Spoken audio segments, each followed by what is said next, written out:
हाय, मैं हूँ आरजे शीतल और मैं आपको सुनाने जा रही हूँ माही त्रिपाठी की लिखी बुक इश्क बेपनाह। और इश्क बेपनाह से पहला अध्याय, लखनऊ का दिल, हजरतगंज। लखनऊ की एक शानदार सुबह, समय 6:30। लखनऊ जो अपनी तहजीब और नजाकत के कारण जाना जाता है, इसे नवाबों का शहर यूं ही तो नहीं कहते। यहाँ की हिंदी में भी लखनवी अंदाज झलकता है। मुस्कुराइए, आप लखनऊ में हैं। ये शब्द सुनते ही चेहरे पर एक मीठी मुस्कान अनायास ही आ जाती है। फिलहाल कहानी शुरू करते हैं। लखनऊ का दिल कहे जाने वाला हजरतगंज शहर के बीच में बसा है। वहीं एक लड़की तेजी से चली जा रही है। उसे देखकर ऐसे लग रहा है वो बहुत जल्दी में है। उसके चेहरे पर उसके बाल बार बार आ रहे हैं, जिन्हें वो जल्दी से पीछे कर देती है। बाल हवा की वजह से वापस आ जाते हैं तो वो उन्हें जूड़े में लपेट देती है और वापस चलने लगती है। अचानक से एक हवा का झोंका आता है और उसके बाल वापस बिखर जाते हैं, लेकिन इस बार उसने उन पर ध्यान नहीं दिया। थोड़ी दूर पर एक बेकरी की दुकान में अंदर जाकर वहां काम कर रहे छोटे लड़के से पूछती है, रहीम चाचा कहाँ हैं? लड़का कुछ बोलता उससे पहले से ही अंदर से आते एक आदमी की आवाज आती है, हम यहाँ हैं बेटिया। ये शायद दुकान के मालिक रहीम चाचा की आवाज थी। वो काउंटर पर आते हैं, उनके हाथ में एक डब्बा है जिसमें चॉकलेट केक है। लड़की, क्या चाचा, हमने आपसे कहा था कि आप इसे जल्दी तैयार कर दीजिएगा। माँ को रखा केक बिल्कुल नहीं पसंद, पर आपने देर कर दी। हम सुबह से 3 बार आ चुके हैं, अब तक तो माँ उठ भी गई होगी। आपकी वजह से हमारा सरप्राइज पूरी तरह खराब हो जाएगा। रहीम चाचा, ना ही होगा बिटिया, अगर तुम हमका डांटने के बजाय घर जल्दी जाओ तो। वैसे भाभी तुमका ढूंढ चुकी होगी हर जगह। जाओ जल्दी बेटा, लाइए इसे हमें चाचा। रहीम चाचा के हाथ से वो पैकेट लेकर वो जल्दी से घर की तरफ भागती है। घर पहुंचकर वो पहले अपने छोटे भाई को उठाती है, फिर दोनों टेबल पर केक तैयार करते हैं और अपनी माँ रिधिमा के पास किचन की तरफ आते हैं। रिधिमा जी किचन में नाश्ता बना रही थी। उनके कदमों की आहट सुनकर उठ गए दोनों। चलो, मैंने ब्रेकफास्ट बना दिया है, जल्दी से डाइनिंग टेबल पर आ जाओ, मुझे स्कूल भी तो जाना है।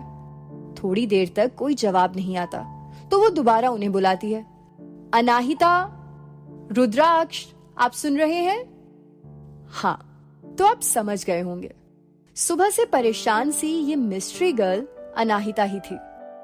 अपने नाम की तरह बेहद खूबसूरत, उम्र 22 साल, हीरे सी तराशी गई बड़ी बड़ी नीली आंखें, पर उसमें हमेशा एक सूनापन रहता है। दूध सी गोरी स्किन, लंबे काले बाल जो अक्सर उसे बहुत परेशान करते हैं। अनाहिता बेहद सुलझी हुई, अपनी जिम्मेदारियों को अच्छी तरह से निभाने वाली लड़की है।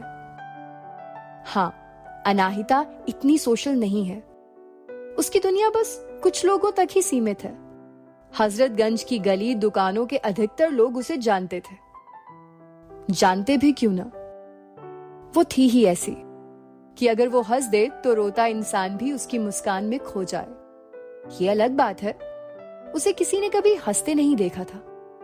और दूसरा, वो शहीद सूर्य प्रताप रघुवंशी की बेटी थी जो हजरतगंज की शान थे। एक बात बता दूं अनाहिता के बारे में, उसे एक चीज से सख्त नफरत थी, वो थी फौजियों से।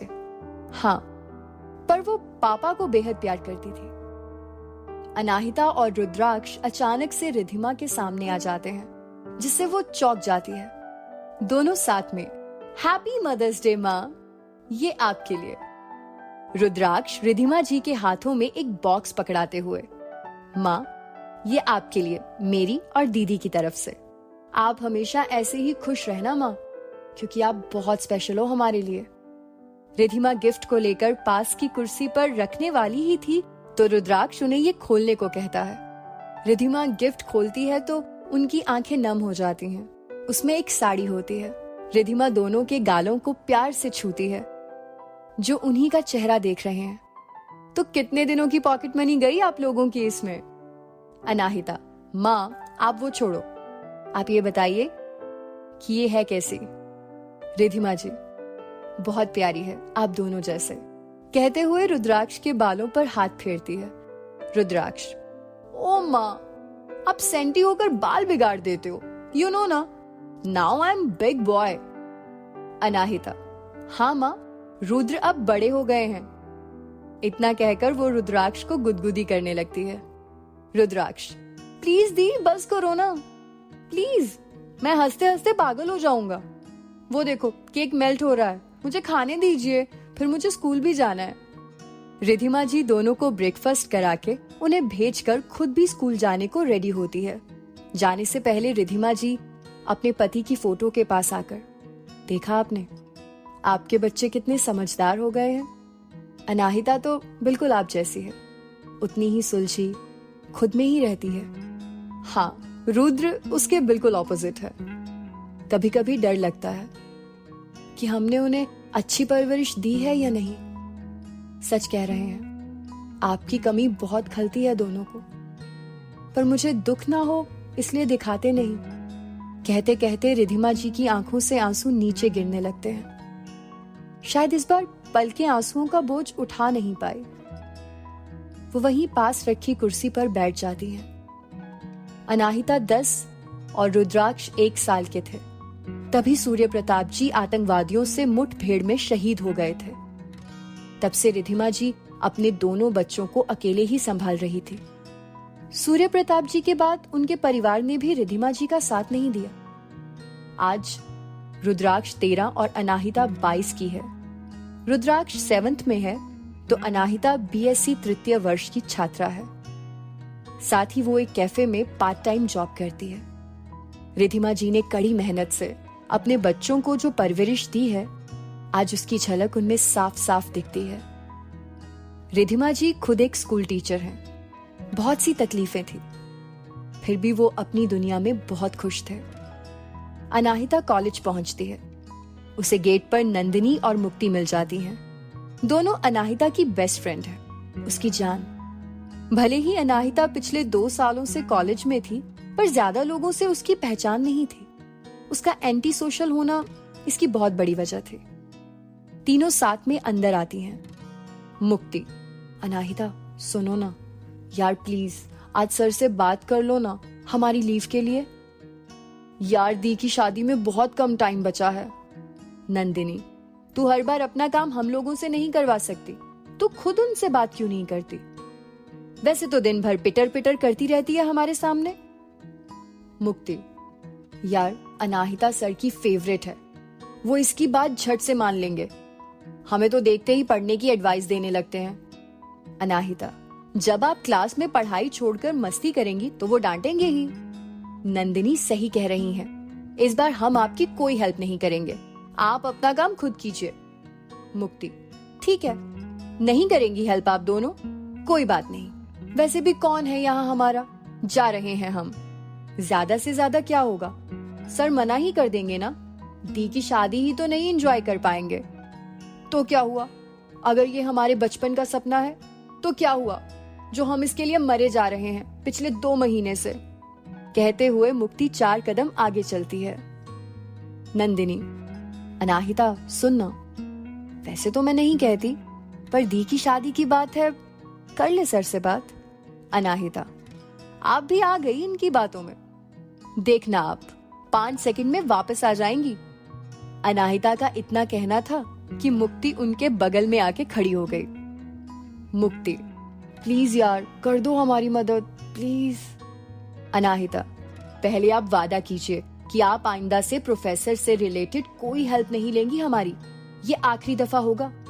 मुक्ति, मंजूर है हमें, तुम आज ये कर दो बस। अनाहिता, चलिए। अनाहिता सर के केबिन में जाती है। अनाहिता पढ़ने में बहुत अच्छी थी, साथ ही सलीकेदार भी, तभी वो टीचर्स की पसंदीदा थी।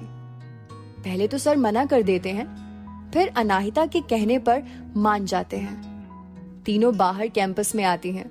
मुक्ति खुशी से पागल ही हो जाती है। वो दोनों को गले लगाती है और कहती है, अनाहिता आपके चरण कहाँ हैं, बताइए हमें। अनाहिता, वही है जहाँ होने चाहिए। मुक्ति, आप दोनों हमारी जान हैं, बेस्टेस्ट फ्रेंड। बस कर मुक्ति, वो तो हम हैं ही। चल अब। तीनों ने अपनी अपनी क्लासेस अटेंड की। दोपहर 2:30 बजे तीनों कैफे पहुंचती हैं। अनाहिता पिछले 1 साल से इस कैफे पर जॉब करती थी। नंदिनी और मुक्ति भी वहां उसके साथ ही रहती थी। अनाहिता अपना काम बड़ी जिम्मेदारी से करती थी, इसलिए कैफे का मालिक चेतन भी उससे खुशी रहता है। कैफे पहुंचकर अनाहिता ने अपनी ड्रेस पहनी और अपने काम पर लग गई। अनाहिता ज्यादा बोलती नहीं थी, बस ऑर्डर लेती थी, उसके बाद उन्हें सर्व करके बिल ले लेती थी। शाम के 5:30 बज चुके थे। अनाहिता बस जाने वाली थी, तभी कैफे पर 4 लड़के आए। चारों ने आते ही कॉफी का ऑर्डर दिया और बैठ गए। अनाहिता उनके लिए कॉफी तैयार करने लगी। मुक्ति और नंदिनी बाहर आके रुक गई थी। आज नंदिनी का भाई उसे लेने आया था, तो मुक्ति और नंदिनी उससे बातें कर रही थी। अनाहिता ने कॉफी सर्व की और बिल लेने का चेतन को बोल के जाने लगी। अनाहिता अभी 2 कदम चली ही थी कि उनमें से एक ने आवाज दी। पहला, अरे कहाँ चल दी मैडम, कॉफी खत्म होने तक रुकिए। दूसरा, वैसे भी कॉफी के साथ कुछ तीखा होना जरूरी होता है, और तुम तो पूरी की पूरी ही तीखी मिर्च हो। अपने होंठों पर अपनी जीभ फिराते हुए वो बोला। अनाहिता ने सुना तो उसका खून खौल गया। उसने कोई प्रतिक्रिया नहीं की और आगे की ओर कदम बढ़ाने लगी। तभी उनमें से एक अनाहिता के आगे आया और उसका हाथ पकड़ लिया।